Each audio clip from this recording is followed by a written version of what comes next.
வணக்கம் நண்பர்களே, மற்றொரு கலந்துரையாடலில் இணைந்து கொள்கின்றோம். இன்றையும் வழமை போல தாயத்தில் நடந்திருக்கக்கூடிய விடயங்கள் தொடர்பில் உரையாட இருக்கிறோம். குறிப்பாக அல்லப்பட்டியில் ஒரு வாரத்துக்கு முன்பாக ஒரு இளைஞன் சுட்டு படுகொலை செய்யப்பட்டிருக்கிறார். இது தொடர்பில் தமிழ் சமூகத்தின் மத்தியில், அதன் ஊடகங்கள் மத்தியில், அரசியல் தலைமைகள் மத்தியில் அவ்வளவு தூரம் அது காரதூரமான தாக்கத்தை ஏற்படுத்தியதாக தெரியவில்லை. பெரும்பாலும் அவர் ஒரு குற்றவியலாளராக கண்டுகொண்டிருக்கிற சமூகம் அவருக்கு அந்த தண்டனை சரியானது என்ற வகையில தான் அந்த கருத்துக்கள் பெரும்பாலும் தமிழ் சமூகத்தின் மத்தியில் இருந்து வருது. இது தொடர்பில் எங்களோடு உரையாடுவதற்காக உங்களுக்கு நன்கு அறிமுகமான கங்கா ஜெயபாலன் இணைந்து கொள்கின்றார். இவர் ஒரு சமூக சேவையாளர், அரசியல் விஞ்ஞானத்துறையிலும் கற்று தேர்ந்தவர். வணக்கம் கங்கா. வணக்கம். என்னென்னால் இந்த அல்லைப்பட்டி இளைஞனுடைய அந்த 17 வயது இளைஞனுடைய படுகொலை தொடர்பில் தமிழ் சமூகம் அந்த இளைஞனை ஒரு குற்றவாளியாகவே பார்க்கின்றது. அந்த தண்டனையும் சரி என்ற வகையில தான் அவர்கள் பெரும்பாலும் சமூக வலைத்தளங்கள்லையும் சரி, ஐபிசி போன்ற பிரதான ஊடகங்கள்லையும் சரி, தமிழரசு கட்சி போன்ற பிரதான கட்சிகளும் சரி அந்த நிலைப்பாட்டில தான் எடுத்திருக்குது. இது தொடர்பில் உங்களுடைய அபிப்பிராயம் என்ன? நீங்கள் ஒரு சமூக சேவையாளர், சமூக தளத்துல பணியாற்றுகிறீர்கள், இதை எப்படி பாக்குறீங்க? முதலாவது இந்த விடயம் சமூகம் எப்படி பாக்குறதுன்றதுக்கு அப்பால மனித உரிமை சட்டங்களும், அடிப்படை மனித உரிமை சட்டங்கள் அல்லது அந்த அடிப்படையில பாக்க சட்டத்தின்படியும், இலங்கை நடைமுறையில இருக்கிற சட்டத்தின்படியும் இந்த விடயம் கண்டிக்கப்பட வேண்டிய சம்பவம். இது ஒரு 17 வயது சிறுவர் சட்டத்துக்கு கீழே தான் அவர் வருவார். அவர் 18 வயது இன்னும் அவருக்கு வரையில. அவரை அவர் எந்த குற்ற செயலில் ஈடுபட்டிருந்தாலும், ஈடுபடாமல் இருந்திருந்தாலும் கூட அவரை கைது செய்யும் போது, யாரை கைது செய்யறதாக இருந்தாலும் அவர்களால் ஆபத்து இல்லை என்ற பட்சத்தில் அவர்களுடைய உயிரை எடுத்து அவர்களை கைது செய்ய வேண்டிய அவசியம் இல்லை. அப்படி அவர் மேல மேற்கொள்ளப்பட்ட துப்பாக்கி பிரயோகம் வன்மையாக கண்டிக்கத்தக்க போலீசாரினுடைய அதிகார துஷ்பிரயோகம், அவர்களுக்கு வழங்கப்பட்ட அதிகாரத்தை அவர்கள் துஷ்பிரயோகம் செய்திருக்கிறார்கள். இது அந்த இறந்த சிறுவனுடைய அடிப்படை மனித உரிமைய இந்த இடத்துல மீறப்பட்டிருக்கு. இந்த விவகாரத்துல மெத்தன போக்காக தமிழ் மக்களுடைய பிரதிநிதிகள் என்று சொல்லுகின்ற தமிழ் கட்சிகள் இருப்பதும், இந்த மாதிரியான விஷயங்கள்ல பொதுமக்கள் சமூக வலைத்தளத்துல தங்களுக்கு தெரிஞ்ச மாதிரி நிறைய விஷயங்களை காழ்ப்புணர்வு கொட்டுறதும், மற்ற தேவையற்ற விதத்துல அந்த இளைஞனுடைய குடும்பத்தினரை படிப்பதும் இல்லது ஆலோசனைகள் வழங்குவதும் விஷயங்கள் நடந்து கொண்டிருக்கு. அதுல பார்க்கும்போது இந்த போக்கு ஆரோக்கியமான போக்கு அல்ல, சமூகத்தினுடைய போக்கும் ஆரோக்கியமான போக்கு அல்ல. போலீசார் செய்த இந்த காரியமும் நிச்சயமாக கண்டிக்கப்பட வேண்டிய, அதுக்கு ஒரு சுயாதீனமான விசாரணை நடத்தப்பட வேண்டிய ஒரு விடயம். இது தமிழ்நாட்டுல நடக்கிற மாதிரி என்கவுண்டர் பாணியிலான ஒரு கொலையாக கூட இருக்கலாம். ஏனென்றால் சில ஐபிசி போன்ற ஊடகங்கள் முயற்சி எடுக்கிறார்கள். இந்த இளைஞனுடைய மரணத்துக்கு பின்னால இருக்கிற அந்த மாடு திருட்டு போற வேலனை போன்ற தீவக பகுதிகளில் மாடுகள் தொடர்ச்சியாக களவாடப்படுற சம்பவத்தோட அங்க நடந்த ஒரு ஆர்ப்பாட்டத்தை ஐபிசி ஊடகத்தினர் விழுந்தடிச்சு ஓடி போய் பதிவு செய்து கேள்விகளை கேட்டு அவர்கள் சுயாதீனமாக மக்களிடம் வேற விசாரணைகளை செய்து அந்த இளைஞன் அங்க வந்த மாதிரியும், அவர் அந்த பல மாடு திருட்டு சம்பவங்களுக்கு பின்னால அவர் இருக்கிற மாதிரியும் கொண்டு கடைசியில என்ன சொல்ல வர்றார்கள், இப்படிப்பட்ட ஒரு திருட்டு சம்பவத்தில் ஈடுபட்ட அவரை கொலை செய்வதில் எந்த தவறும் இல்லை, பத்தாத்துக்கு அது மதத்தையும் அதுக்குள்ள இழுக்கிறார்கள். பசுவை கொன்றவர்களை கொள்வது தர்மம் என்ற அடிப்படையில். இது ஐபிசி கருத்தல்ல, ஐபிசி அது மாதிரியான ஒரு கருத்தை தான் மறைமுகமாக சொல்லுது. இது தேவையற்ற விடயம். தேவையற்ற விதத்துல ஊடகங்கள் மூக்க நுழைக்கிறதும், ஒரு கருத்துருவாக்க ட்ரை பண்றதும், முயற்சி எடுக்கிறதும் தவறு. பொதுமக்களும் இயந்திரம் இந்த படுகொலை தொடர்பாக விசாரணை செய்யறதுக்காக நினைக்கிறேன் இந்த குறிப்பிட்ட துப்பாக்கி பிரயோகம் செய்த போலீசாரை இடைநீக்கம் செய்திருக்கிறார்கள் நினைக்கிறேன். அவர் மீது விசாரணைகளும் மேற்கொள்ளப்பட்டது. அரசு இயந்திரம் ஓரளவு புரோகிரசிவா இருக்கிற மாதிரி தெரியுது. இந்த தமிழ் தேசிய கட்சிகளுடைய நிலைமையிலும் ஏன் தமிழ் தேசிய கட்சிகள் இதை கண்டிக்க தவறிட்டு நினைக்கிறீங்க? அரச இயந்திரம் இந்த இடத்துல முன்போக்காக புரோக்ரசிவா செயற்படுது என்று நான் கருதையில அவை உடனடி இது ஒரு சுயாதீனமான ஆணைக்குழுவை இந்த விடயத்துல நியமிச்சிருக்கணும். அவை இதுவரை நடக்கையில அங்க இருக்கிற யாழ்ப்பாணத்துல இருக்கிற மனித உரிமைகள் ஆணையாளர் வந்து ஏதோ விசாரணைகள் செய்திருக்கிறான்னு நினைக்கிறேன். மற்றது இந்த இளைஞர் நெற்றியில சுடப்பட்டிருக்கிறார். அது இரவு 1:30 நடந்திருக்கு. அவர் ஆஸ்பத்திரிக்கு கொண்டு போனது காலம் 5:30 சொல்லுகிறார்கள். இதுல வந்து ஒரு பெரிய உண்மையை மறைக்கிற ஒரு சதி பின்னால வேலை செய்யுது. இந்த இடத்துல அரசாங்கம் முன் வந்து ஒரு அறிக்கையை வெளியிட்டு மக்களுக்கு இல்லாவிட்டாலும் பாதிக்கப்பட்ட குடும்பத்துக்கு ஒரு ஆறுதல் தெரிவிச்சிருக்கலாம். ஆளுநரோ மற்றும் அங்க சிறுவர் அதிகார சபை எல்லாம் என்ன செய்து கொண்டிருக்குது? இந்த விடயத்துல ஒரு சிறுவர் உரிமை மீறப்பட்டிருக்குது. வடக்குல மனித உரிமை அமைப்புகள் இருக்குது, மனித உரிமை சட்டத்தரணிகள் எல்லாம் இருக்கணும் தானே. அவர்கள் இந்த தமிழ் தேசியம் உறங்கிட்டுதாங்க. இது எல்லாத்துக்கும் தமிழ் தேசியம் ஓடி வந்து நிக்க தேவையில்லை. தமிழ் தேசியம் ஓடி வந்திருக்க வேணும். அதுல கஜேந்திரகுமார் பொன்னம்பலம் கள ஆய்வு செய்திருக்கிறார். அவர் இந்த விடயத்தை கண்டிச்சு அறிக்கை வெளியிட்டு இருக்கிறார். அதுல பேட்டியல் கொடுத்திருக்கிறார். சட்டத்தரணி ஸ்ரீகாந்தாவும் ஏதோ அந்த விடயத்தை கண்டிச்சிருக்கிறார். ஆனா தமிழ் தேசியம் பேசாதவர்களும் இந்த சம்பவத்துல போலீசின் பின்னாலதான் நிற்கிறார்கள். ஒரு சிலர் மௌனமாக இருக்கிறார்கள். தமிழரசு கட்சியினர் வாய் திறந்ததாக தெரியவில்லை. புதுக்குடியிருப்பிலையா ஒரு களவெடுக்க போன இளைஞர் ஆத்துல சடலமா விட்ட போது கடையெடுப்புக்கு அழைப்பு விட்ட சுமந்திரன் ஆக்கள் இந்த தடவை வாயை திறக்கையில அதை கடையடைக்கு அழைப்பு விடாட்டிக்கும் பாதிக்கப்பட்ட குடும்பத்தை போய் பார்த்திருக்கிறாங்க.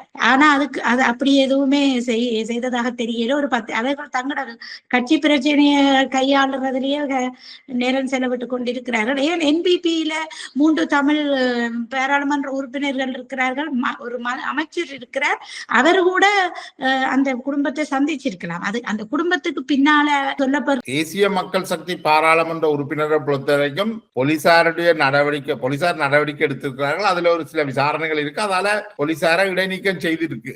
அதை விட அதுக்கு மேல தேசிய மக்கள் சக்திக்கு அரசு பாராளுமன்ற உறுப்பினர்களுக்கு என்ன செய்ய முடியும் என்று எனக்கு நான் இல்ல. அவைக்கு கட்டாயமாக செய்ய ஆளும் கட்சியை சேர்ந்தவர்கள் ஆளுங்கட்சி விஷயம். இது வந்து நிர்வாகம், அரச நிர்வாகமே ஒழிய இந்த நிர்வாகத்தை இந்த தடவை என்பிபி தலைமை தாங்குது. அடுத்த தடவை வேற யாரும் தலைமை தாங்கலாம்.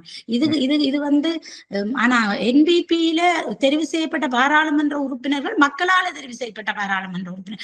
அவர்கள் நேரடியாக மக்கள் பிரதிநிதிகள். அதை அங்க 8 மக்கள் பிரதிநிதிகள் இருக்கணும் தானே யாழ் மாவட்டத்துல, யாழ்ப்பாண தேர்தல் தொகுதியில. அவர்கள் ஒருவர் கூட அந்த குடும்பத்தை போய் சந்திக்கல தானே. ஆனா அதுக்கு என்ன சில பேர் சொல்ற காரணங்கள் என்னன்னா, அந்த குடும்பத்தினர் குற்றப்பின்னணி உடைய குடும்பத்தினர் என்றும் தேவை நிறைய விதமான குற்ற அதை பற்றி எங்களுக்கு ஆராய்ச்சி தேவையில்லை. அவர்களை நாங்கள் மீட்டெடுக்க வேண்டும் என்றால் ஒருவேளை அது உண்மையாகவும் இருக்கலாம், இல்லாமலும் இருக்கலாம். ஆனால் என்ன அவர்கள் இந்த குடும்பத்துக்கு இப்படி நடந்ததுக்கு அள தேவையில்லை என்று அவர்கள் செலக்டிவாக இருக்கிறார்கள். அது வந்து கண்டிக்கப்பட வேண்டியது. இது குடும்பத்துக்கு நடந்ததல்ல, ஒரு 17 வயது சிறுவர் ஒரு பிள்ளைக்கு நடந்திருக்கு. இதே வாய்கள் இன்றைக்கு வெளிநாடுகள்ல புலம்பெயர் நாடுகள்ல இருந்து கொண்டு விடுதலை புலிகள் அமைப்பிலேயோ ஏனைய போராளி அமைப்புகளிலேயோ சிறுவர் போராளிகள் இணைக்கப்பட்டதுக்கு வாய்களையே கண்டிக்கிறார்கள், வாய்களையே கதைக்கிறார்கள். அவர்கள் கூட வாய் திறக்கவில்லையே. இதுவும் ஒரு சிறுவர் தானே, 17 வயது தான், 18 வயதுக்கு உட்பட்டவர் தானே. அவரும் ஒரு தேவையற்ற விதத்துல தானே கொலை செய்யப்பட்டிருக்கிறார். அவரை கைது செய்யக்கூடியதுக்கான சாத்தியங்கள் நல்லா இருந்தது. வாகனத்தின் சக்கரத்தை சுட்டிருக்கலாம். அவர் வாகனத்தை நிறுத்தினதுக்கு பிறகு போய் நெற்றியில சுட்டிருக்கலாம், காலுக்கு கீழே கூட சுட்டிருக்கலாம். அப்படி எதுவுமே அவர் செய்யல. இந்த விஷயத்துல நிறைய நேர்காணல்கள் சமீப காலங்கள்ல பார்த்து கொண்டு வரேன்.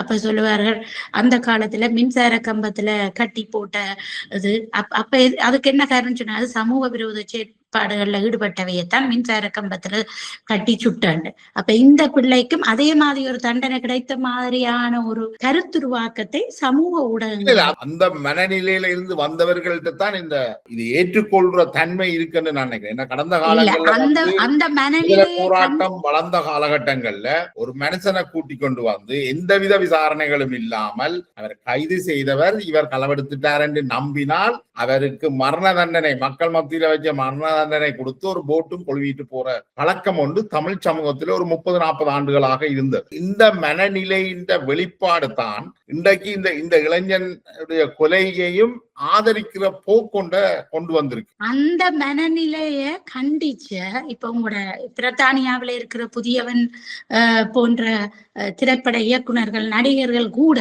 இந்த சம்பவத்தை ஆதரித்துத்தான் கருத்துக்களை பதிவிட்டிருக்கிறார்கள். இப்படி நான் அதுக்கு கீழே வந்து பதிவிடுற அந்த பதிவுக்கு கீழே வந்து மறைமுகமாக ஒரு ஆதரிப்பும் அதை ஒரு நியாயப்படுத்திதான் பதிவிட்டிருக்கிறார்கள். அதுக்கு கீழே வந்து பதிவு போட்டவர்களும் கூட அவருடைய கருத்தை வலுப்படுத்துற மாதிரியாகத்தான் பதிவிடுகிறார்கள். இதே துணுக்காய் முகாமை பற்றி துணுக்காய் வரையும் போய் போராடின அருண் சித்தார்த் கூட இந்த சம்பவத்துல வந்து பெற்றோருக்கு ஆலோசனை கூடிக்கொண்டு போலீஸுக்கு பின்னாலதான் நிக்கிறேன். இது வந்து இங்க தேசியம் சேராதண்டு இல்ல, இந்த விஷயத்துல வந்து அருண் சித்தார்த்த சாதியமான்கள் இழுத்து கொண்டு வந்து கேள்வி கேட்கறதுக்கு எந்த தகுதியும் இல்லை அவைக்கு. ஏனென்றா அருண் சித்தார்த்தை ஒரு அரச தரப்பு உளவாளி என்றுதான் இந்த சாதிமான்களுடைய தமிழ் தேசியம் குற்றஞ்சாட்டினது. இப்ப வந்து அவருக்கு வந்து கூட்டி அந்த கேள்வி கேட்கறதுக்கு எந்த அருகதையும் தமிழ் தேசியத்துக்கு இல்லை. ஏனென்றால் அவர் வந்து அவர் என்னென்றால் அவரை யாரும் கூட்டி வந்து அவராக வலிந்து வந்து இது இந்த சம்பவம் அவர் தொடர்ச்சியாகவே வந்து இந்த அரச சார்பான கருத்துக்களை தான் வச்சிருக்கிறார். அப்ப இதுலயும் போலீசாருடைய தாக்குதல சரியன்னு சொல்றேன். எனக்கு எந்தவித உடன்பாடும் கிடையாது. உண்மையிலே என்ன பொறுத்த வரைக்கும் அருண் சித்தார்த் அந்த பாதிக்கப்பட்ட குடும்பத்தோட நின்று இருக்கும். அதை அவர் அந்த இடத்துல அவர் நிக்க தவறிட்டார். ஆனா அதை சொல்றதுக்கு தமிழ் தேசிய சாதியமான்களுக்கு எந்த அருகதையும் கிடையாதுன்னு தான் நான் அதை சொல்ல தேவையில்லை. இது நான் சொல்றேன், நான் மற்றவை சொன்ன சொல்லி இதுல மிக முக்கியமானது என்னன்னா, அந்த குறிப்பிட்ட இளைஞன் 100% தவறு செய்தவராக இருந்தாலும், அந்த குடும்பம் ஒரு குற்றவாளி குடும்பமாக 100% இருந்தாலும், அந்த இளைஞனை போலீசார் சுட்டு படுகொலை செய்யறதுக்கு போலீசாருக்கு எந்த அதிகாரமும் இல்லை. அடுத்தது வந்து அன்றைக்கு அந்த சுடப்பட்டவர் 100% அவர் ஒரு குற்றவாளி என்று தெரிஞ்சு போலீசார் சுட இல்லை. அன்றைக்கு அந்த வாகனத்தை வேறொரு ஆள் தவறுதலாக ஓட்டிக்கொண்டு போயிருக்கலாம் அல்லது ஏதாவது நடந்திருக்கலாம். அந்த அடிப்படையில அந்த கொலை வந்து மிக மிக மோசமானது. அது மிகவும் கண்டிக்கத்தக்கது. அது கவலைக்குரிய விஷயம் என்னென்றால், ஒரு ஒடுக்கப்பட்ட சமூகத்திட்ட மனித உரிமைவாதிகளோ அரசியல்வாதிகளோ அதை கண்டிக்க முன்வராதது தான் இதுல உள்ள அபத்தம். அதுவும் தான் அதை வந்து நாங்கள் சகிச்சு கொண்டு போக கூடாது. இந்த நேரத்தில் அதை சுட்டி காட்டும். நாங்கள் யார் பக்கம் நிக்கிறோம் என்றதுலதான் எங்களுடைய மனித உரிமை பேசுகிற அல்லது அடிப்படை உரிமைகளை பேசுகிற தங்கி இருக்கு. நிறைய சமூக ஊடகங்கள்ல வெளிவந்த அல்லது ஆட்கள் வந்து போட்ட பதிவுகளை பார்க்கும்போது அவர்கள் ஒரு ஆளோட உயிர் போயிருக்குது. அதுக்கு பின்னால நாங்க விவாதிக்கிறது கொண்டு இல்லை. ஆனா அவர்கள் தேவையற்ற விடயங்களை விவாதிக்கிறார்கள். இதுல வேற வேலணியில சில கட்சியை செய்து பிரிபி கட்சி தவிசாளரோ உறுப்பினர்களும் போய் கலந்து கொண்டிருக்கணும். மாடு திருட்டு போறது சம்பந்தமான ஒரு எதிர்ப்பு ஆர்ப்பாட்டத்தை செய்து போலீஸுக்கு நன்றி வேறு சொல்லுகிறார்கள் இந்த சம்பவத்துல அந்த இளைஞனை சுட்டதுக்கு. இதெல்லாம் ஒரு அபத்தத்தின் உச்சகட்டம். ஒரு இடத்துல மரண வீடு நடக்குது, இன்னொரு இடத்துல ஆர்ப்பாட்டம் நடக்குது.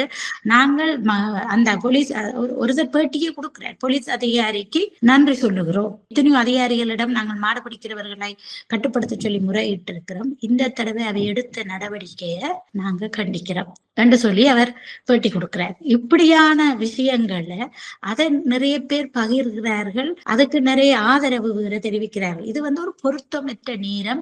இந்த மாடு திருடர்களை கட்டுப்படுத்தத்தான் வேணும். ஆனா அது வந்து சுட்டு கொலை செய்து கட்டுப்படுத்த முடியாது. அந்த மாடு திருடுற அளவுக்கு இருக்கிற அந்த மோசமான சமூக பொருளாதார சூழ்நிலையை முதல்ல சரிப்படுத்தும் போது அது கட்டுப்பாட்டுக்கு கொண்டு வரலாம். அது செய்ய வேண்டிய வேலை என்னவோ அதை விட்டுட்டு இத வந்து இந்த கொலைய வந்து பாராட்டப்பட வேண்டிய செயலாக கொண்டாடுறது வன்மையாக நான் கண்டிக்கிறேன். இப்ப என்னென்னால் இந்த நாங்கள் எனக்கு ஒன்றுபட்டது, நீங்கள் கடந்த ஆண்டு இலங்கைக்கு விஜயம் செய்த பொழுது ஒரு இளைஞன் நினைக்கிறேன் போதைப் பொருள் அதீதமாக பயன்படுத்தி ஒரு இளைஞன் இறந்திருந்தார். அந்த இளைஞனுடைய மரண வீடு வந்து அவரும் குற்றவியல் விதிகளோட சம்பந்தப்பட்டவர். ஆனா அந்த மரண வீடு வந்து மிக ஆடம்பரமாக மிகச்சிறப்பாக கொண்டாடப்பட்டிருந்ததை நாங்கள் பார்த்திருக்கிறோம். ஆனா அதுக்கு முற்றுமுழுதாக மாறாக இந்த இளைஞனுடைய மரண வீட்டுல அந்த வீட்டு குடும்பத்தாரை தவிர வேறு யாருமே கலந்து கொள்ளவில்லை. இவர் ஒரு ஒடுக்கப்பட்ட சமூகத்தை சேர்ந்த இளைஞராகவும் இருக்கிறார், குற்றங்களோடையும் தொடர்பட்டவராக சொல்லப்படுறது. என்னென்று நீங்கள் இதை விளங்கிக் கொள்றீங்க? இதுல விளங்கிக் கொள்ள என்ன இருக்கு, எங்கட சமூகத்தினுடைய இந்த போக்கு நல்ல போக்கு அல்ல. அவர் அயலில இருக்கிறவர்களோட நான் சில தொடர்புகள் தெரிந்தவர்கள் மூலம் பேசி பார்த்தோம், என்ன நடந்தது, ஏன் போகையில கொள்ளையில என்று. அந்த குடும்பத்தினர் ஊடகங்களுக்கு சொல்லுகிறார்கள், போலீசார் மிரட்டியதால் மரண வீட்டுக்கு வர்றதுக்கு மக்கள் தயங்கினார்கள் என்று.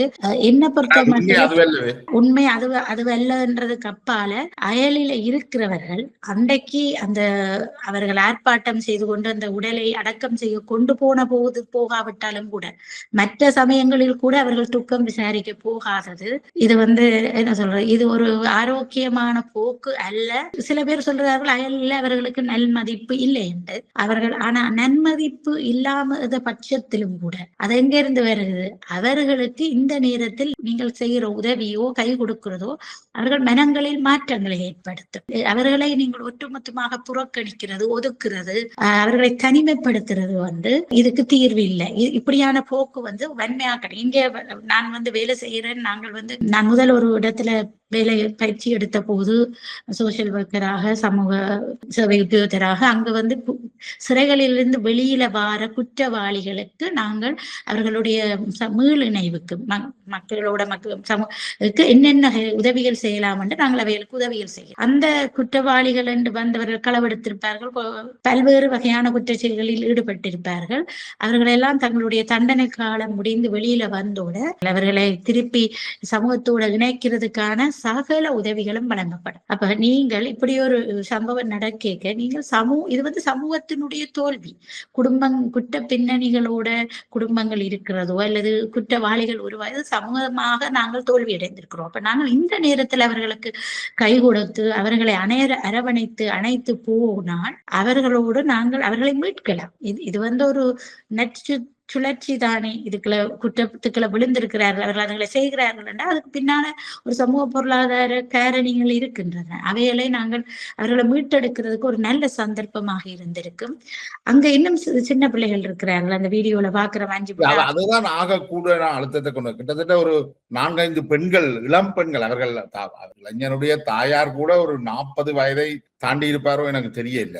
ஒரு நடுத்தர வயதான தாயார், அதுக்கு அவருக்கு தங்கச்சி, அவர்களும் பார்க்க வயது குறைந்த 4-5 பெண்கள் இருக்கிறார்கள். அதை விட சிறார்கள் பலரையும் அங்க பார்க்கக்கூடியதாக இருந்தது. இவர்களுடைய எதிர்காலம் பற்றி அவர்களுடைய அந்த குடும்பம் ஒரு குற்ற பின்னணியுடைய குடும்பமாக இருந்தால் கூட, எனக்கு அது தெரியாது என்னன்னு, அப்படியே இருந்தால் கூட சமூகத்துக்கு ஒரு பொறுப்பு இருக்குத்தானே. அதுல சமூகம் அப்படி பொறுப்பாக இருக்கிற மாதிரி தெரியவில்லையே. இதுல என்ன ஆச்சரியம் என்றா இது இல்ல, சமூகத்துக்கு பொறுப்பு இருக்கிறது ஒன்று சமூகத்தினுடைய சமூக உறுப்பினர்கள், அயலவர்கள், அப்படி இருக்கிறவர்கள். அதுக்கு அப்பால அரசாங்கம் இந்த சிறுவர்கள் பராமரிப்பு, சிறுவர்களுடைய கண்காணிப்பு தொடர்பில் எல்லாம் ஒரு கட்டமைப்பு அங்க இருக்குத்தானே. அங்க அந்த கட்டமைப்புகள் எல்லாம் சீராக செயற்பட்டு கொண்டிருக்குமா இருந்தால் இன்றைக்கும் அங்கு எவ்வளவு சிறுவர் அந்த பிரதேசத்தினுடைய பிரதேச செயலாளர் பிரிவு இருக்குத்தானே, அவர்களுக்கு ஒரு பொறுப்பு இருக்குத்தானே. அந்த பிரதேச செயலாளர், அந்த சிந்துபுரம் பிரதேசத்தினுடைய செயலாளர் எந்த பிரதேச செயலாளர் பிரிவுக்கு உட்பட்டதோ அவர்களுக்கு இவர்கள் தொடர்பில, இவர்களை சமூகத்தினுடைய அடுத்த கட்டத்துக்கு கொண்டு வரது தொடர்பில அவர்களுக்கு ஒரு பொறுப்பு இருக்குத்தானே. அதெல்லாம் செயற்படவில்லையா?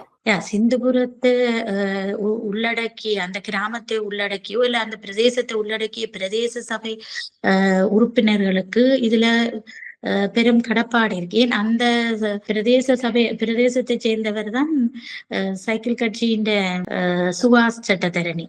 அவர் கையெட்டி வரையும் போய் ஆர்ப்பாட்டங்கள் ஊர்வலங்கள் எல்லாம் செய்கிறார். கண்டன ஒவ்வொரு பௌர்ணமிக்கும் போய் விடிய காத்து கொண்டிருக்கார். ஆனா அவர் கூட ஒரு நட போய் ஒரு எட்டு போய் அந்த குடும்பத்தை பார்க்கவில்லை. ஆனா அவர் தன்னுடைய முகநூல்ல வேற யாரோ எழுதின பதிவை கவிதையை கொண்டு போட்டுட்டு தலைவல் என்று போட்டுட்டு அதோட தன் கடமை முடிஞ்சது என்று ஒதுங்கி விட்டார். ஆகவே இந்த விடயத்துல நான் நினைக்கிறேன், யாழ்ப்பாணத்துல இருக்கின்ற பொது அமைப்புகள், பெண்கள் சம்பந்தமான உரிமைகளுக்காக பாடுபடுகிற மகளிர் அமைப்புகள், சிறுவர் பாதுகாப்பு அமைப்புகள் அந்த குடும்பத்தை அணுக வேணும். அங்க இருக்கிற சிறுவர்கள், பெண்கள் தொடர்புடைய பாதுகாப்பு தொடர்பில் கூடுதல் அக்கறை எடுக்க வேண்டும்.